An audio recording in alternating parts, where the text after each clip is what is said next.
நண்பர்களே, வீடியோ பார்க்குறவங்க முடிஞ்ச அளவு நீங்கள் வாட்ஸ்அப்பில் வாய்ஸ் ரெக்கார்ட் பண்ணி குதிரை வாங்க போகிற பற்றியும் குதிரையை பற்றியும் தெரிஞ்சுக்கலாம். நல்ல ஒரு டாப் குவாலிட்டியில் நல்ல ஒரு மார்வாரி ப்ரொஃபைலில் நல்ல ஒரு ஆண்குட்டி கேட்டவங்களுக்கான வீடியோ. இது கரெக்டாக ஒரு 15 to 16 மாதம் ஆன குட்டி. 9 சுழியில் ஃபஸ்ட்டு சுழி வந்து நெத்தி வந்து நம்ம இறங்கு கூடன்னு சொல்லுவாங்க. இறங்கு கூடையில் இந்த சுழியை மட்டும் பார்த்தா நமக்கு டாப்பு நெத்தி சுழி, இந்த இதை பார்த்தா இறங்கு கூடன்னு சொல்லுவாங்க. சரிங்களா?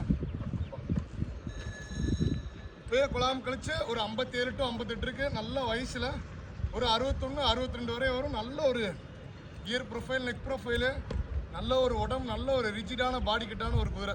சரிங்களா? தேவைப்படுறவங்க மட்டும் நம்மகிட்ட வந்து கேட்கலாம். நல்ல முறையாக வந்து நம்ம எந்த ஊருக்குனாலும் நம்ம டெலிவரி கொடுக்கலாம். சரிங்களா? நல்ல ஒரு அப்ளேக்கு கருப்பு சட்டை. இது அப்பா அம்மாவுமே ரெண்டுமே நல்ல ஹெவி சைஸான குதிரை. கரெக்டாக 15 to 16 மாதத்தில் என்ன சைஸில் எவ்வளோ ப்ரொஃபைல் இருக்குன்னு பாருங்கள். குதிரை கொஞ்சம் ஹைப்பராக தான் இருக்கும், கொஞ்சம் விளாட்டுத்தனமாக தான் இருக்கும். சும்மா விளாட்டுத்தனமாக அப்படி கடிக்கிற மாதிரி சும்மா விளாட்டுத்தனமாக தான் இருக்கும். அது குட்டியோட இயல்பே அப்படி தான். சரிங்களா? நல்ல 4 கால் தெளிவான சுத்தமாக இருக்குது. எல்லாம் நடக்க வச்சு ஓட வச்சு எல்லா வீடியோவுமே நான் இப்போ போடுறேன், பாருங்கள்.